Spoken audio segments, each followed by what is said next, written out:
Are you ready? You ready for another great show? Matthew Humphreys this morning in studio. Good morning, Matthew. How are you doing? Hey, good morning, Kevin. Not too bad. Yourself? Doing fantastic. And welcome back, Patrick. Patrick's working the board today. Hello. How are you guys?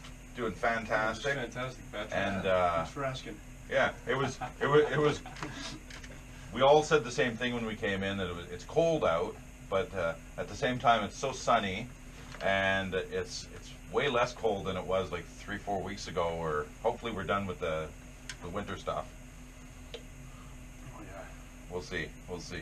But so we got, I don't know how much. Everybody was teasing us, Matthew, or not everybody. Some people, when we were talking about the upcoming show, Really? that we would be hard pressed to fit it all in an hour. They said we got to book several hours to chat. Oh, no kidding. Who said that? I have no idea. They were probably some posers, I guess. People that must not know you well at all. 'Cause I took it as a compliment that you just have so much to bring, and we had so many topics to cover. That's how I took it. But Yeah, I do my best, you know. there you go. So yeah, so we should start. I guess why don't we just start at the beginning? So tell us a bit about yourself. Why don't you tell us where you were born, and then kind of take us up through till how you got started in music and how you ended up here. Well, let's start with the beginning, I guess, huh? So, yeah, I was born on July 1st, 1997, Canada Day. Cool. Born in Brampton, Ontario, my hometown. B-Town represent. And, yeah, how I got my start in music, I mean, I was always exposed to rock music from an early age. No thanks to my dad, and my mom showed me a lot of reggae music too, right? She's actually from Jamaica. Right on. Believe it or not. So Okay. nobody ever believes me when I tell them that. No. But yeah. My dad exposed me, Bryan Adams, CCR. He got me on the drums at a young age too, right? I remember the first song I learned to play was "Run to You" by Bryan Adams, and also "Paradise City" by Guns N' Roses. Oh wow. Yeah, okay. the first the opening drum lick. Yeah. Yeah, simple stuff, right? Yeah. But yeah, and then I didn't start playing seriously until I got to middle school, so grade 7. So I was in concert band, and my teacher, Mr. Kershaw, this guy was fantastic. Anthony Kershaw, British guy. He great conductor, really knew his stuff. He was at WG Davis, that was my middle school, for a number of years, and he really cared about the program. He did a great job. He ran the jazz band, all the concert bands, everything. And yeah, that's where I met him, grade 7. He told me, he took me aside and said, "Hey, you got some aptitude on the drums here. If you really want to take your playing to the next level, there's this guy, Jeff Salem, great, renowned drummer. Okay. Take lessons with him. He's based in Brampton too, right? You want to take lessons with him. He'll really take your playing to the next level."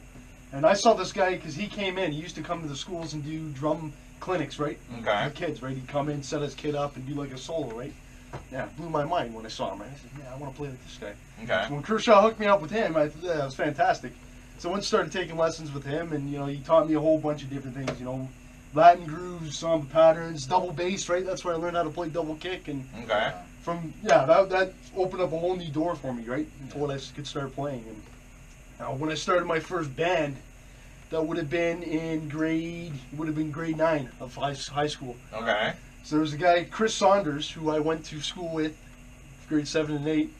We never really talked much, right, until high school. I went to Leger, Cardinal Leger. He went to St. Thomas Aquinas in Brampton, and so I did a summer school course. I fast-tracked career in civics because I didn't want to do it in grade 10 to free up space, right, for a shop class, right? Interesting. So I took advantage of that opportunity, and where it was being held was at Aquinas. Okay. And him and his buddy Jacob Turk were also doing a summer school course, right? So me and Chris, we saw each other, like, "Hey, how's it going, man?" Right? And we started talking again, and he said, "Look, I got this guitar player, and we should jam sometime, right?" So I met Jacob first day, actually, at the lunchtime in the cafeteria, right? We started talking, and he brought an acoustic guitar in. Okay. He was noodling around, right? He said, "Man, this guy's really good." So we started jamming together, and we formed our first band, Blitz. Cool. Yeah, and I was with Blitz? Blitz. And I was with those guys until, it would have been until we graduated high school. Right on. Yeah, around 2015, right? And then I started doing session drumming and other things. I go on Craigslist and I look for guys looking for a drummer to play, right, or whatever. And I met these guys in Maria, right? Oh wow. Yeah, they were practicing. They had a rehearsal space, Islington and Lakeshore, okay, at one of the rehearsal factory locations. Okay. So I hit them up, listened to their stuff, and said, yeah, you know, you looking for a drummer to jam with and play on your demo or whatever? They said, yeah, man, come on out and we'll try it out and see how it goes. So I went there and clicked with the guys, and this is where I met, or I saw the poster for Nervecast, but at the time, Laugh at the Fakes, right? Okay. So Laugh at the Fakes looking for a drummer. Yeah, it was No just in way. the front entrance of the thing, right? As I was leaving, I saw it and I said, looked at it and I took it down. And when I got home the next day, went on YouTube, Yeah. searched them up, and I was blown away. I said, man, these guys are incredible. Yeah. So I messaged them up, and I remember, I messaged Everett first. Okay. He got back to me. He said, hey, man, I know you're interested in coming out to audition or whatever. I said, yeah, for sure. I'd love to. Love to get a tryout. So I said, okay, learn a couple of these songs, right? And we'll see how they go next practice or whatever. Okay. So learned the songs to the best of my ability at the time, right? And went in with, who did I jam with first? There's Everett and Galen. Didn't meet Kevin till later. Yeah, went in, played the songs, and he said, yeah, you're a good fit, man. Rock and roll. Let's do it. Like right on the spot. Yeah, right on the spot. Oh, right he on. said, yeah, let's keep jamming and see where it goes from there, and Cool. the rest is history. Yeah, So- and that's already been. So how long has it been now for Nervecast? For Nervecast, yeah, we've been. Or Laugh at when you like how long ago did you join them? Well, I joined. At Laugh at the Fakes. Joined Laugh at the Fakes. It would have been autumn of 2015. Or no. Yeah, autumn of 2015, or winter 2016, January. Okay, Yeah, so, December. so Yeah. 3 years and change now going, Yeah. and then and I know you've got. So did you play on Dethrone the Crown on I that did not. recording? No, Okay, so that was already another guy. done. Yeah. But obviously you play all those songs now. Still play all the songs. And right? then all the recorded stuff. So everything Nervecast you've been in there, which is of course the two EPs, right? Fallen Angels and the newly released 2 Weeks Notice. That's right. Yeah. Right. Well, Locked and Loaded was the first one. Locked and Loaded, that's right. and Locked and Loaded was the first 2 Weeks EP, Notice. and then 2 Weeks Notice. Very cool. Yeah. That's quite a run. And somehow during all that time, you're just carrying on, going to school, graduate that's high just it, school, and then. Well, it was funny. The timing was kind of good because when I graduated 2015, right? I remember this. Yeah, would have been the autumn of 2014 when everybody was applying for university, right? I remember one of my buddies was like, "Yeah, where are you thinking of going?" Yeah. So I said, you know what? I'm thinking about taking a victory lap here, right? Okay, I don't think I'm ready for school right away yet. I was thinking civil engineering or architecture, right? I was undecided. Okay. And I figured, how about I take a year off or get a co-op term, Yeah. see if I can get in the industry, see if I like it or not, and then I'll make my decision after that, right? Instead of just rushing off, because too many people do that in this day and age, man.